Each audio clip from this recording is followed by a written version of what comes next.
Are your kitchen and bathroom way overdue for a remodel? Well, I got the guy for you. Call John Sellers at First Response Contracting, 484-256-7136. Both residential and commercial services, and he's licensed and insured. Call him at 484-256-7136. First Response Contracting. Hello, this is Brad Weisman, and you're listening to Real Estate and You, where every week we are back talking to somebody about real estate. And you know what? They come from all over the place. I'm talking to people from California, Florida, you name it, Pennsylvania, right here in Berks County, of course, too. And I'm really excited about the guest today. I have a guest today. His name is Nate Riggs. He's from down in Florida. He specializes in residential listings, has a passion for educating younger generations on benefits of home ownership and the pitfalls of consumer debt, which is a big deal. What's really cool, he was a U.S. Navy as an aviation search and rescue swimmer. His experiences include real estate, life as a naval aviator, career transition, raising a family, all that stuff at the same time. So without further delay, I want to bring Nate Riggs here on the phone from down in Florida. Hey, Nate, how you doing? Hey, how's it going? I'm doing great. Hey, you know what's amazing? Me too. We're doing good. You know what's amazing? We got hit by a hurricane and you didn't. That is crazy. How does that happen? I don't know. Sometimes we just get lucky here. You know, believe it or not, I know we get hit occasionally, but sometimes, like I grew up in Tampa and I always felt like there was kind of a bubble there. All those years, you know, 10 years, 20, I'm 34 now. We've been missed a lot. We're lucky. Tampa doesn't get hit near as much as the East Coast does. And you know what's funny? My wife and I have a lot of family live in Tampa, so I'm glad to hear that you were in Tampa at one point there. And where are you at now? Where are you actually speaking from right now? All right, so right now I'm in Orange Park, but to the rest of the world, Jacksonville, Florida. Jacksonville is a huge city. It takes up the whole entire county of Duval, the world's most famous county, and it stretches out past there. I mean, it goes further and further. You've got to go far to get out of the city. So most of the time we just call it Jacksonville, regardless of where you are here. Jacksonville, yeah. It's the place you hit right when you come over from Georgia. That's pretty much the first place, right? That's it. Yeah, I remember that because I remember I was going to Miami at one point. This is years ago, and we were driving down, and I thought, we got to Jacksonville. I'm like, we're here. This is great. This is wonderful. And all of a sudden you realize, nope, you got another 6 or 7 hours probably from Jacksonville to Miami. Is that right? That's right. Yeah, it's crazy. That's pretty accurate. It's a bigger state than I think people anticipate until they get here. And it's a lovely state. I really enjoy visiting down there. So I got you on here because you came up on a match here, and because you're in real estate, you work at a Keller Williams. It's Keller Williams First Coast Realty. Everybody knows I'm a Keller Williams agent also, and that caught my eye. But then also some of the other stuff. It was the experience as in the U.S. Navy, which I love, and I thank you for your service. I think it's wonderful. Thank you. And then, just the way it looked. I loved everything that you were about. So let's dig into what you're about, what you have passion for here. You said that your passion is educating younger generations on the benefits of home ownership. And also the other part was the pitfalls of consumer debt. That is good stuff. Tell me about that. Yeah. So, I kind of learned getting into the Navy, like right away at boot camp, like, nobody comes to boot camp and tells you, hey, for 2 months you haven't spent a penny, so you're going to have a good little bit saved up, and then you're going to be qualified almost immediately to purchase a house using your VA benefits, the VA loan. And instead, the bank comes and they hand out like cash advance credit cards. Now, I have my own theories on why this is. So we don't have to talk about them, but probably has to do with retention in the Navy. Because interesting. if you're in Very debt, interesting. then you can.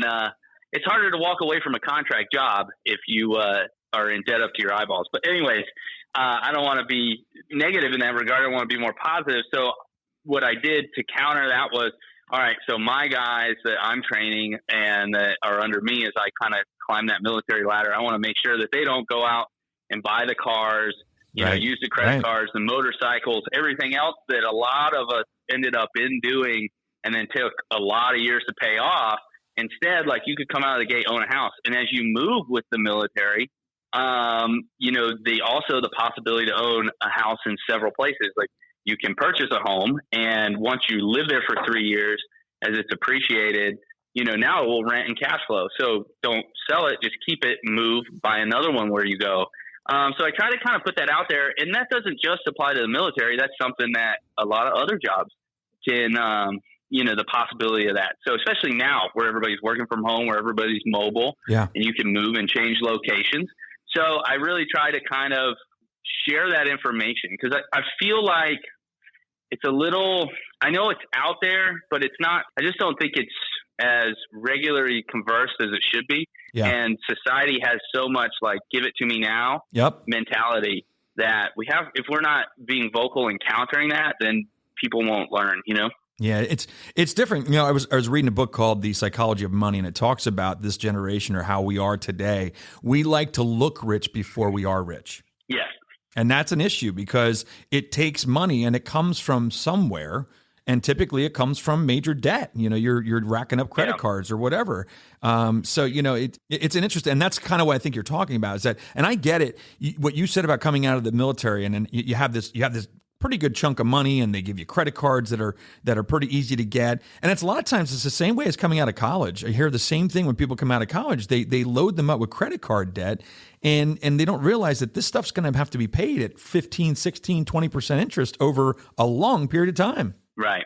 Yeah. Huge interest rates. That's the other thing too. And instead of, seeing appreciation rates, right, or something, you're instead of gaining that interest, you're the one paying the interest once you're in that consumer debt cycle. Exactly. So while we're talking about real estate a little bit here, which is good. What's the market like down there in Florida? What's going on in Jacksonville? Are you guys having the same things that we have going on with low inventory, prices going up 17%, over the last 6 months or 8 months? Yeah, so at one point, like some of the stats you were looking at were as high as 24%. So Wow. We saw a big, huge increase. I've got closings on homes going, but I will say this, that, I'll say this right up front. As a listing agent, I've seen the shift in where there was a time, I'm guessing either last year or beginning of this year, where I could put a house on the market, especially in an average price point, which at the time was average. I think we went from like a high to like a $260,000 price point average, right, to like now we're up to like a $360 average. Crazy. We're up, and we can talk about what that means overall. But basically, when I was still in that average price point, whatever it was at for the time, I could put a house on the market and I could get I got as high as 14 offers on one home. Yeah. And so it was a lot of work, where now at end of summer, I am seeing a shift where it is balancing out. There's buyer fatigue. The wave of people coming to this state with cash is kind of over. And I know there will come onesie twosie, but the big, we're not getting 14 offers. I went from that to 4 offers to 2 to okay. Which is better. It's better. It's more manageable. I mean, it's healthier. It's healthier. Exactly right. Yes. So we are seeing that shift where, and I'm not saying, I don't think prices are going to come down. I think that hopefully they steady out. And so that's kind of where we're at. I think we're back on a trend line. I don't know, I know you're with Keller Williams, so I know you see the same data that I see. Absolutely. But from what I'm seeing from when the market did crash in 2009 recession, if that trend line would have kept going, then we probably would be at the prices we're at today. Yeah. Yep. So what happened was it fell so much and then it climbed back up. So hopefully we get stable and get back on the trend line. You're a good Keller Williams agent, buddy. I can tell that you're listening, which is great. That's what makes this company so amazing, because it's all about education and all about knowing what's going on in the market, which is wonderful. So, but here's the thing now. I got a question for you. How did you go from jumping out of helicopters into the water, swimming, being a rescue swimmer, into real estate? Okay. All right. So that's a weird transition. It takes a little bit of adding my childhood up. My dad's a huge aviation fan, so I didn't have a Nintendo as a kid. We had Flight Simulator, and so I grew up. That was my video game of choice. Then I also grew up on I was kind of what you call a river rat. So in Sebastian, Florida, I grew up on the front of my grandpa's John boat, just fishing every day. So I've had that passion for the water. I don't remember not swimming. My kids are my 1.5-year-old swims on his own in the pool. Wow. Now, so that's amazing. We've done our best to duplicate that. So I've always had a passion for being in the water and for aviation both. So little secret, man, I went to UNF for real estate right out of high school. Get out of here. And yeah, so I got my license when I was 20 years old. Of course, that was 2007. So oh gosh, bad time to get your license. Well, yeah, or good time. Could be either or, you know. It could be either or, but a lot of people find success in tough markets. But at 20 years old with no experience, it's the odds are really stacked against you. So also throughout high school and throughout my college career, I was a lifeguard, a head lifeguard to lead water safety instructor. So I've always had that kind of in my blood. Basically, when the recession happened, I wasn't selling any real estate. Mom and dad were shifting careers at the same time. And so I kind of was faced with, okay, I really want to do this real estate thing, but right now I'm not able to. What do I do what do I do in the meantime to grow up, to build some skill sets that I can bring back later? And it's something I enjoy. And so that always being a patriotic person, but being a little bit older now, I was like, well, what careers would fit me? And so that's how I got to the real estate world, or I'm sorry, to the helicopter rescue swimmer world. So this is something that you did. This wasn't like right out of high school then. This is later on. Yeah. So it's probably like 4 years after high school. Interesting. So I was 22 when I entered the military, where a lot of people are younger. Had I done what I wanted to do right out of high school, I probably would have ended up in the Marines, like in Iraq. But being a little older and a more career-minded, gotcha. I was like, what options do I qualify for when I went to a recruiter, you know? And so basically I was like, if I'm going to go, I'm going to do a special program. I'm going to do something. And, you know, so I looked at what I knew. We didn't have like a history of people who went in the military, so I didn't even really know how it worked. Right. Was a little like skeptical. So the whole time I'm like, I know I signed up for this rescue swimmer thing, but but what else does that mean? Yeah, I was like, but I'm sure like they'll just put me on a ship or something. So I almost like didn't even believe it until I was done with 2 full years of like training. It's 5 schools, 2 years of training. So it's a long road to get there, but then once you're there, it's a pretty cool job. Yeah, it's incredible because you're talking to somebody here that's really not good in the water. So to hear you doing that, is amazing, and it's great also to hear that your kids are good swimmers too. Because I know Florida, we have friends that live down there, we have family that live down there, and when you hear the rate of children that don't make it per year because of pools, it's mind blowing. And it's one of they say it's like one of the most important things to do in Florida is teach your kids how to swim. It is. It's like crucial. That's another huge part of our lives. Yeah, it's amazing. Well, I think it's incredible. So did you ever rescue somebody that's like out in the water and had to bring them in? Yeah. So the Navy life, in all honesty, it can get pretty mundane. We're actually a multi-role helicopter too. So we do radar and like kind of fly away from the ship, and we're like the eyes in the sky for the ship kind of. And then we also I was a helicopter door gunner instructor, but as far as the rescues, not as much as you would want to. It can become, there's a great YouTube video where the guy kind of explains it. Maybe I'll email you the link. Yeah, please do. I'd love to see that. It kind of it's like a 3-minute video that just really wraps around it. It can be, there's a lot more training and a lot more sitting around than actually performing the job. Right. Can I, if in 30 seconds, I'll try to explain this. Here's how I try to explain it the best. Think about a small town, and the small town has a fire department. Yep. The small town has one tall building. Because it has a tall building, the station has a ladder truck. Yep. They wash the ladder truck. They train on the ladder truck. They know how to use it, but the chances of that one tall building ever burning are so slim that ladder truck may never get used. That is life as a rescue swimmer. That makes sense. That totally puts it into perspective right there. I totally get it. But you know what? You have to be prepared for anything to happen. So that's it's all about preparation in the military, and that makes sense. So the other thing that you say here on your bio is your mission is to break the middle-class mold. And it says create generational wealth and leave a lasting legacy. What does that mean? Yeah. So this is something I've learned from like seeing my peers, my very middle-class peers, my family growing up in the middle class, and my family did well. You figure my dad, even growing up in the early 60s talks about how they had an outhouse. So like they're a little bit backwards even for the time in the 1960s to have that. But then by the time, and he did his best, and, all things considered, going from an outhouse to where he is, pretty successful. It took a road to get there.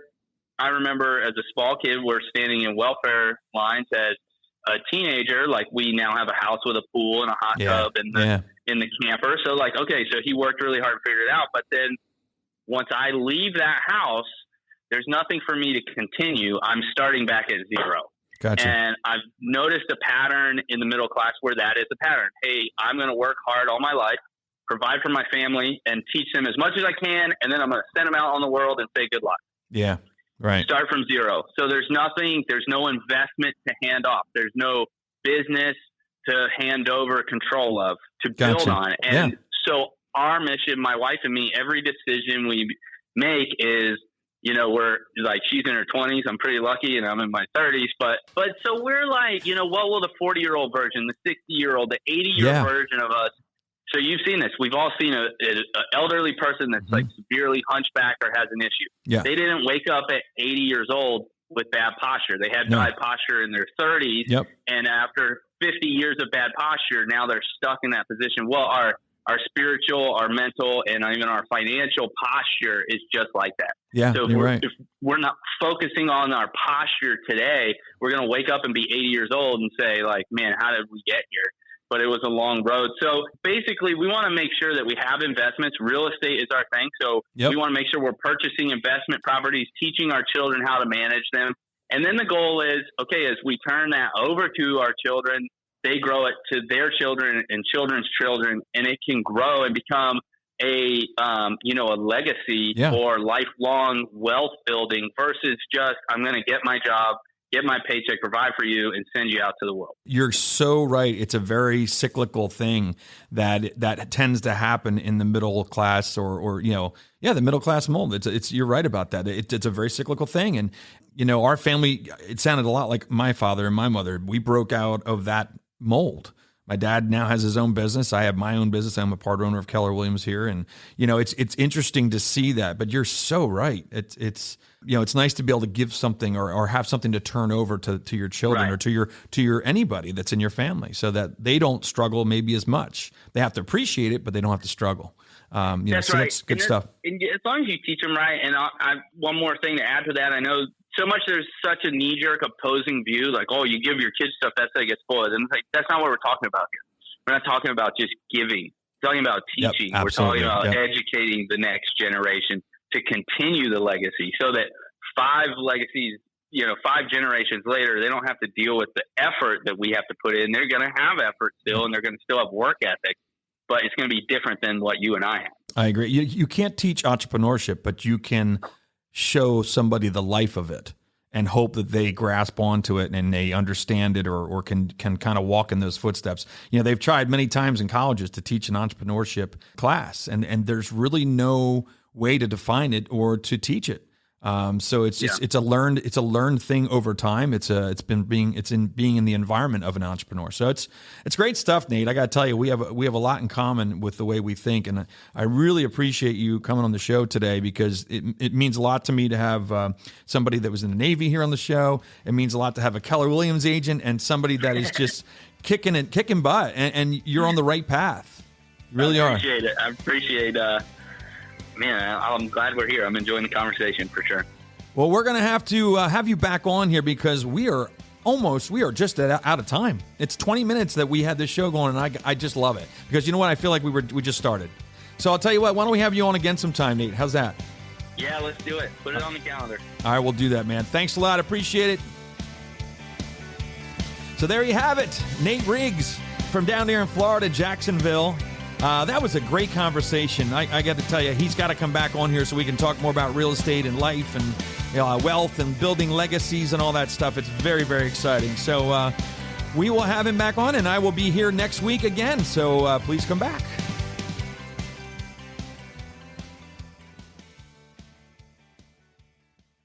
Are your kitchen and bathroom remodels a little overdue? Well, now's your chance to call First Response Contracting. John Sellers will take care of you. 484-256-7136. They do residential and commercial, and they're licensed and insured. Give them a call at 484-256-7136.